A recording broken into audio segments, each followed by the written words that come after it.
Hey guys, welcome back to this channel. And ngayon na lang ulit tayo makakapag-upload ng bagong video. So, itong video na to is all about my new aircon na Midea Celeste 1 horsepower po. So, bago lang po ito nabili. Nasira na kasi yung luma kong aircon, which is the Daikin 1 horsepower din. So, hirap kasi magtrabaho pag walang aircon yung kwarto. Sobrang init. Kasi yung computer ko kasi mainit na. Then, pag wala pang aircon, so suffocate talaga yung kwarto ko. So, I really need one ASAP. So, ayan, sa awa ng Diyos, nakabili tayo ng Midea 1 horsepower. Very affordable guys for just 23,000. Kasama na po yung installation niya. So barely nasa 18k lang po siya kasi roughly 5k po yung installation na babayaran mo. So nasa ganyan po yung total po, nasa 23 po lahat. So goods na po siya. Then wala na pong problema sa mga sa nakita nyo yung bakal. So kasi pareho lang kasi sila ng Daikin. Yung laki ng nila, yung outdoor nila. So wala nang problema. Shout out na naman sa Ambipure. So nakita nyo na yung collection ko dyan ng pabango ng Ambipure. Yung lavender nila, na relaxing lavender, yun yung favorite ko talaga.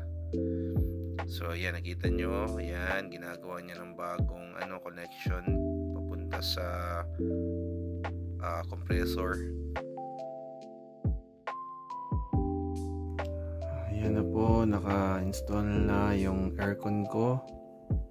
Kakabili lang kanina. Midea Celeste po yung kanyang Midea yung brand, and Celeste po yung kanyang model. Bago lang daw to. Yun to na yung budget meal na model ng Midea. Yun yung narinig ko. Nasa 23k po siya, 23,000 plus installment na po yun. So ayan po yung energy label niya, 4.0.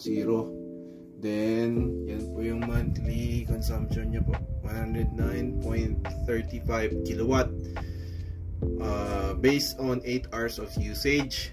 So times ko siya sa sa 11.46 dito sa amin na namin per kilowatt. Yun yung per kilowatt dito sa amin sa Davao del Norte.